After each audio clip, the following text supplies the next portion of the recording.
bienvenidas y bienvenidos, alumnas y alumnos de tercer grado, a una sesión más de Lengua Materna 3. Soy la profesora Denise Hernández y es un gusto encontrarnos de nuevo en Aprende en Casa. Recuerden que debemos seguir cuidándonos, lavando frecuentemente nuestras manos con agua y abundante jabón, usando el cubrebocas adecuadamente. No olviden que la salud es lo primero, por lo que debemos mantenernos activos, haciendo ejercicio y alimentándonos adecuadamente. En esta sesión hablaremos sobre ¿qué dicen los recursos de persuasión? Con esto nos referimos a interpretar recursos de persuasión, es decir, aprenderemos a identificar los recursos que se emplean en los artículos de opinión para influir en el lector y convencerlo de la opinión del autor.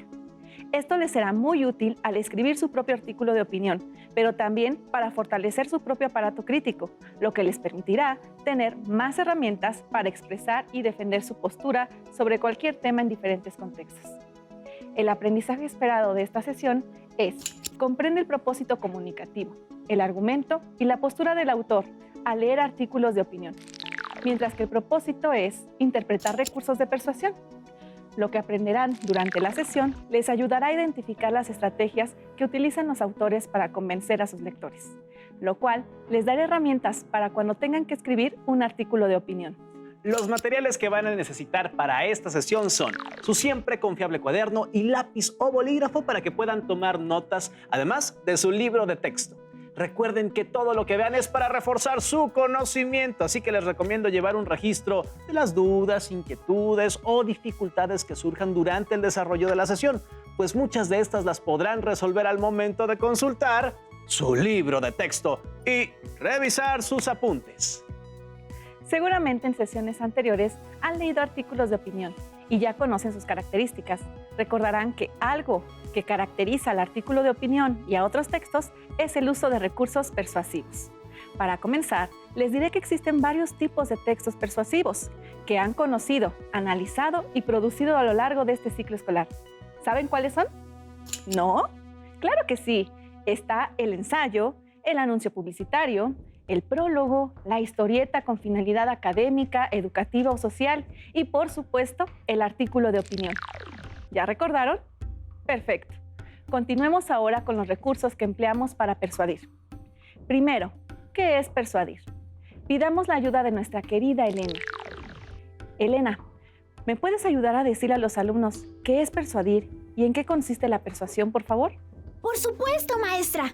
De acuerdo con el diccionario de la lengua española, la palabra persuadir proviene del latín persuadere, que significa inducir, mover o obligar a alguien a creer o hacer algo mediante razones. Por lo tanto, la persuasión es la capacidad o habilidad que se tiene para convencer a otros a través de razones o argumentos para que piensen de cierta manera o que efectúe una acción determinada. Muchas gracias, Elena. Al tratarse de una habilidad, la persuasión es algo que todos podemos desarrollar mediante la práctica. Y de hecho, lo hacemos en nuestro día a día. Observen el siguiente video en donde se muestra una situación en la que se requiere el uso de la persuasión. Corre video. Nos queda una semana para convencer al grupo de ayudarnos a reforestar el parque. Algunos no quieren porque es dedicarle un fin de semana justo cuando podemos descansar. Yo creo que podemos convencerlos si aplicamos algunas técnicas de persuasión, como nos explicaron en clase. Vamos a revisar qué técnicas podríamos utilizar. La persuasión es para unos una habilidad, para otros un arte. Según el Diccionario del Español de México, persuadir significa lograr, mediante razones y perseverancia, que alguien se convenza de alguna cosa. La persuasión es particularmente útil para cambiar, reforzar o fijar actitudes, opiniones y comportamientos. Si apelamos a los sentimientos y emociones, podemos poner carteles en la escuela que digan, por ejemplo, los árboles te regalan mucho tiempo de vida. ¿Tú qué haces por ellos? Participa en la reforestación del parque. Suena bien. También podemos usar datos e información que respalden el mensaje. Por ejemplo, ¿sabías que para abastecer el oxígeno de una persona se necesitan 22 árboles? Participa en la reforestación del parque. Me gusta. Podemos reforzar la campaña solicitando la participación de personas con autoridad o reconocidas. Por ejemplo, podemos grabar a la maestra Gloria invitando a los estudiantes a reforestar el parque. Sí, todos la respetan mucho. Seguro tendrá un gran impacto. Vamos a investigar. Sí, La persuasión está presente en la vida cotidiana, pero también forma parte de las campañas sociales. Observa con atención a tu alrededor. Seguramente identificarás algunos de los siguientes recursos de la persuasión. Metáforas visuales, por ejemplo, para fomentar la lectura o concientizar sobre el cambio climático. Rimas como chécate, mídete, muévete, para prevenir enfermedades. O sin maíz no hay país, que está a favor de la soberanía alimentaria y la reactivación del campo mexicano. Otros recursos son los lemas como no la riegues, cuida el agua, cuya finalidad es cuidar el agua, o la familia pequeña vive mejor, que pretendió en 1970 integrar el concepto de planificación familiar en las opiniones y comportamientos de la población. Se me ocurre que también podemos poner en las redes sociales una fotografía de uno de nuestros compañeros sembrando un árbol, con una gran sonrisa. y podemos agregar un lema que diga, no nos plantes y planta un árbol. Suena bien. Y también tenemos que agregar los horarios y los días en que vamos a hacer la reforestación del parque. ¿Y a quién le tomamos la foto? Clara y Juan están de acuerdo. Vamos a buscarlos. Va a quedar bien nuestra campaña. Cada vez que se ponen de acuerdo para realizar un trabajo en equipo en cualquier asignatura, utilizan algunos recursos para persuadir o convencer a sus compañeros. Lo mismo sucede cuando quieren conseguir que les den un permiso, como jugar videojuegos más tiempo o ver películas hasta muy noche. Incluso con sus amigos, al decidir qué actividad realizarán en conjunto. La persuasión es algo que utilizamos todo el tiempo, aunque de manera un poco inconsciente, por lo que en esta sesión trataremos de que se vuelvan más conscientes de esta herramienta, ya que siempre tenemos un punto de vista o una opinión sobre algún tema de interés. La persuasión utiliza distintos recursos o estrategias que nos permiten convencer a los demás. Observen el siguiente video que les permitirá reforzar su noción de artículo de opinión y recordar sus características. Asimismo, podrán reconocer que los recursos de persuasión que emplean son diferentes a los del anuncio publicitario. No olviden tomar notas. Corre video. Cualquier persona puede exponer sus opiniones o puntos de vista personales sobre situaciones o fenómenos de la realidad. Por ejemplo, sobre un problema ambiental, como el cambio climático, o sobre un fenómeno social, como la migración. En periódicos, revistas y páginas web también se encuentran artículos en los que se plasma la opinión del autor acerca de un tema específico. A este tipo de texto se le conoce como artículos de opinión, cuyo autor es, generalmente, un especialista en el tema, ya sea sobre política, artes, letras, problemas sociales, educación, música y economía, entre otros, lo que le da valor a lo que escribe. En los artículos de opinión, se plasma la opinión del autor acerca de un tema, con base en información o datos fiables. Se utiliza la argumentación y la exposición para presentar el tema. Su propósito es influir en la opinión de quienes los leen. Se plantea una visión especializada sobre un tema, expresada de manera que todas las personas lo comprendan. En los artículos de opinión se plantean reflexiones. Los autores cuestionan y argumentan sobre el tema elegido y sus opiniones se basan, entre otras cosas, en investigaciones científicas, verídicas y basadas en datos estadísticos. Conocer la opinión de un autor sobre algún tema, comprender lo que dice y analizarlo para identificar si compartimos o no su opinión, contribuye a desarrollar nuestro pensamiento crítico. Por ello, revisar más de un artículo sobre un tema determinado nos ayuda a valorar y comparar diferentes puntos de vista. En la cápsula que acaban de ver, se dice en varias ocasiones que el artículo de opinión es un texto que requiere investigación, a pesar de que el autor sea un experto en el tema. También se menciona que el autor debe argumentar su punto de vista a partir de la información recabada o datos objetivos y fiables. El propósito del artículo de opinión es influir en la opinión del lector. Esto significa que el autor busca convencer o persuadir utilizando datos confiables o verídicos. Por lo tanto, la utilización de los datos o información es un recurso de persuasión. Veamos cómo se utiliza este recurso en el siguiente fragmento de un artículo de opinión tomado de su libro de texto sobre el graffiti, titulado Arte Urbano, el Graffiti, escrito por Valentín Justel Tejedor, especialista en Derecho y Arte, originario de España.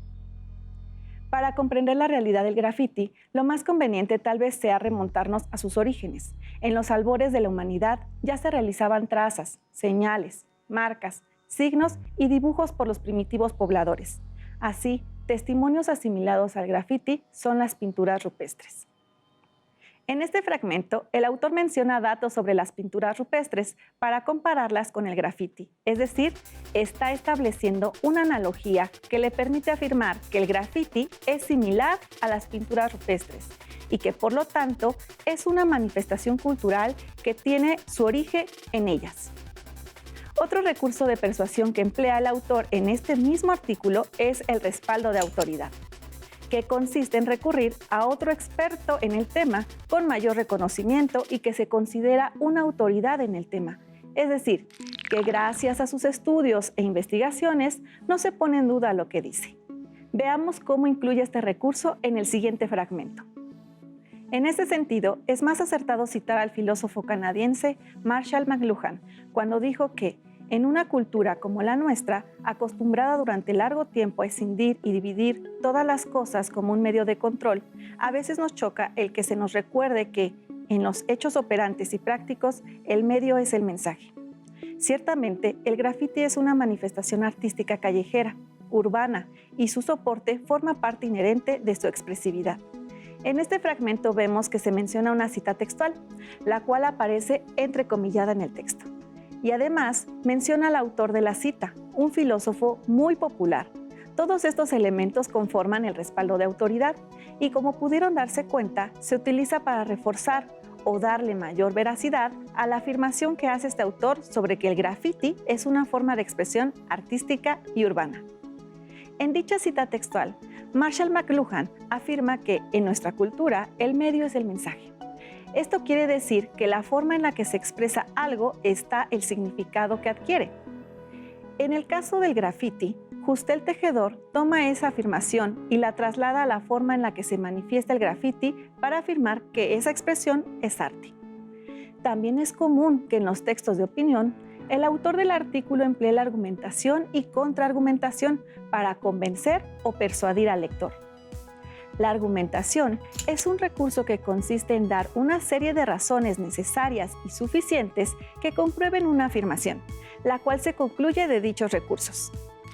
En otras palabras, un argumento se compone de premisas o razones, que son afirmaciones breves, claras y concretas de datos o hechos que se tienen como verdaderos y que, al relacionarse entre sí en orden lógico, permiten que el lector reconozca como verdadera la afirmación a la que queremos llegar. Por ejemplo, en el texto que estamos utilizando, el autor expone el siguiente argumento. Las civilizaciones egipcia y romana también usaban esta técnica visual, pintura rupestre, en tumbas y catacumbas. En mayo del 68 comenzaron a aparecer en algunas fachadas de París manifestaciones estéticas de este tipo, que unían la fuerza expresiva de una frase o mensaje con un dibujo o imagen simbólica del momento histórico-social. Posteriormente, esta forma de expresión artística fue utilizada por las bandas callejeras de los Estados Unidos en las décadas de los 70 y los 80 para marcar su territorio. De ahí hasta nuestros días, su evolución en todo el mundo ha resultado vertiginosa, pues, independientemente de su tipología, este no trata de expresar sino una idea visual, idea que se manifiesta mediante un lenguaje icónico, o mensajes que tratan de sensibilizar a la opinión pública sobre determinados problemas de carácter político o social. Este argumento está conformado por 4 premisas. A las primeras 3 las constituyen datos históricos de manifestaciones culturales similares a las pinturas rupestres del hombre primitivo, mientras que la 4ª premisa es una afirmación que permite enlazar las premisas anteriores con la conclusión, pues dice que esas manifestaciones culturales se han diversificado en todo el mundo a lo largo del tiempo y luego utiliza el nexo causal pues para enlazar la cuarta premisa con la conclusión, la cual es que, a pesar de su diversidad, el graffiti expresa una idea visual a través de la conjunción de imagen y texto, cuyo propósito es sensibilizar a la opinión pública sobre determinados problemas de carácter político o social. Observen otro ejemplo de argumentación en el siguiente fragmento. Otra de las notas características de esta forma de expresión es la clandestinidad, pues a pesar de que las calles de un barrio o distrito aparezcan llenas de grafitis, no se reconoce a sus autores, sino es bajo un seudónimo o firma. Igualmente, la falta de respeto a las normas ortográficas se muestra como un elemento más de esa proyección rebelde y antisocial del arte del spray. Es decir, se conocen las normas léxicas, pero no se aceptan, y es por ello que se utiliza un lenguaje modificado y adaptado a la propia identidad. En este fragmento, el autor menciona dos características del graffiti y las argumenta. Dice que el graffiti es clandestino porque es anónimo y que el lenguaje escrito que emplea es una manera de manifestar inconformidad ante las convenciones sociales y una manifestación de la propia identidad. El argumento al inicio del fragmento tiene dos premisas. La primera es: las calles están llenas de grafitis cuyos autores no se reconocen. La segunda premisa es: los autores se reconocen mediante seudónimos o firmas. La conclusión es: una característica del graffiti es su clandestinidad. La argumentación no solo se vale de datos, sino también del contraste de ideas, la ironía, la ejemplificación o la explicación. En el argumento que acabamos de leer, el autor utiliza el contraste de ideas cuando habla de clandestinidad, ya que comúnmente entendemos por clandestino algo que es ilegal, y cuando pensamos en el graffiti como una actividad clandestina, tendemos a pensar que es clandestino en su producción, ya que suele elaborarse por la noche o a escondidas. Sin embargo, el autor se apega a la definición del concepto que se refiere a algo secreto u oculto, hecho o dicho secretamente por temor a la ley o para eludirla. Y entonces afirma que el graffiti es clandestino en cuanto a su autor, ya que es este el que se esconde por temor a la ley detrás de un seudónimo o firma. Observen cómo expone dos ideas contrarias a partir de un concepto. Después, explica el tipo de lenguaje utilizado en el graffiti, por lo que en este argumento el autor emplea la contraposición de ideas y la explicación como recursos para persuadir. Al mismo tiempo, el argumento sobre la clandestinidad del graffiti funciona como contraargumento a la negación de este como arte. Recordemos que el autor opina que el graffiti es una forma de arte. La contraargumentación o refutación es un recurso que consiste en presentar una idea o argumento contrario al punto de vista del autor del artículo de opinión. En el siguiente fragmento observamos otro ejemplo del uso de este recurso. Las pintadas coinciden con el graffiti quizá en el espíritu reivindicativo, pero difieren de este último en su acentuado carácter vandálico y en su carencia de contenido artístico. Su denominador común es que ambos están desarrollados en un contexto propiamente urbano, siendo las pintadas, en definitiva, meras inscripciones. Observamos que el autor parte de la idea de que el graffiti y las pintadas o pintas, como se les conoce en nuestro país, son lo mismo.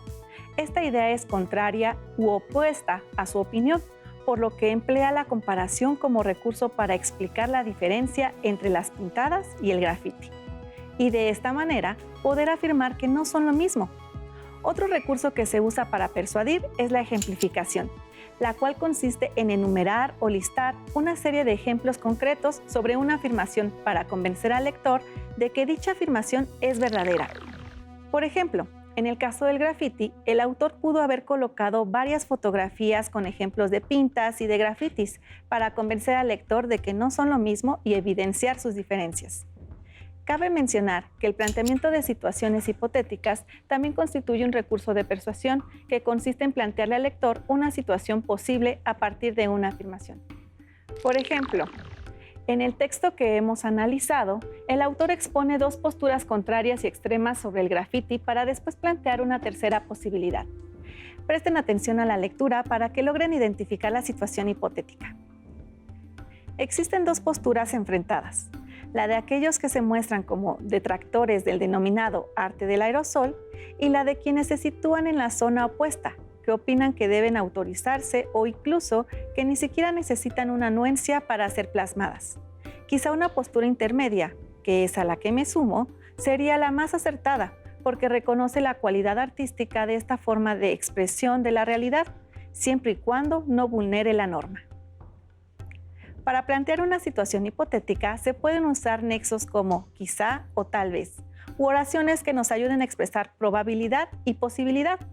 Ustedes ya han aprendido que hay diferentes tiempos verbales que nos permiten hacer este tipo de formulaciones, como los verbos en modo subjuntivo y el condicional de indicativo y las oraciones complejas de tipo condicional que emplean la fórmula sí, entonces.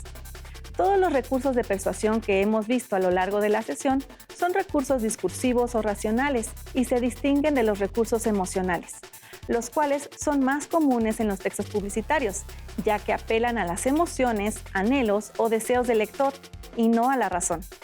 En los artículos de opinión pueden emplearse recursos persuasivos del tipo emocional, pero hacerlo le resta credibilidad y fuerza a la argumentación, por lo que no es recomendable utilizarlos. Recuerden que los artículos de opinión son textos críticos y por lo tanto objetivos. Para finalizar la sesión, recordemos que los recursos de persuasión se clasifican en racionales y emocionales. Los artículos de opinión utilizan los recursos racionales por ser textos objetivos que pretenden contribuir a la discusión crítica de un tema de interés. Como reto, les proponemos que busquen un artículo de opinión en su libro de texto, o pueden buscar en internet el artículo completo que abordamos en la sesión, titulado Arte Urbano, el Graffiti, de Valentín Justel Tejedor. Identifiquen mediante el código de colores los recursos de persuasión que analizamos en esta sesión. Para ello, les proponemos el siguiente código: datos, hechos o información, amarillo; respaldo de autoridad, verde; contraste, contraposición de ideas, rojo; explicación, azul; ejemplificación, morado; situaciones hipotéticas, gris; argumentación o argumento, recuadro rosa; contraargumentación o contraargumento, recuadro negro. Recuerden que los argumentos y contraargumentos tienen premisas y conclusiones. Asegúrense de encerrar todas las premisas y la conclusión en el recuadro correspondiente. El aprendizaje esperado de esta sesión fue: comprende el propósito comunicativo, el argumento y la postura del autor al leer artículos de opinión. Y el propósito de la sesión fue interpretar recursos de persuasión. Para seguir aprendiendo sobre este tema, reforzar su aprendizaje o resolver alguna duda, pueden buscar en su libro de texto el aprendizaje esperado, investigar sobre los recursos de persuasión en Internet o comentar el tema y sus dudas con sus maestros y compañeros de clase. También pueden acceder a artículos de opinión en periódicos y revistas que tengan a la mano. Busquen tantos como les sea posible, de tantos autores y temas como puedan, y comparen qué recursos elige cada autor y cómo los utiliza. Recuerden que la mejor manera de volverse escritores hábiles y competentes es a través de la lectura constante y cotidiana de los textos que les interesen. Busquen, estudien, subrayen y cuestionen los textos. Es la mejor manera de lograr una escritura fluida y persuasiva. Gracias por compartir con nosotros esta sesión de Lengua Materna 3, en la que hemos compartido sobre ¿qué dicen los recursos de persuasión? Hemos aprendido algo nuevo juntos. Hasta la próxima. Si tienes dudas o necesitas ayuda, llama al Centro de Apoyo Pedagógico a Distancia. El número de teléfono para secundaria es el 55 36 01 71 23. Si requieres consultar los libros de texto en versión digital, recuerda que los puedes encontrar en la página conalitech.cep.gov.mx. Y recuerda que también cuentas con el sitio aprendeencasa.cep.gov.mx, en donde podrás ver nuevamente los videos de los programas y además encontrarás actividades para fortalecer tus aprendizajes. También te invitamos a que consultes las plataformas nuevaescuelamexicana.cep.gov.mx y tripulantes.cep.gov.mx.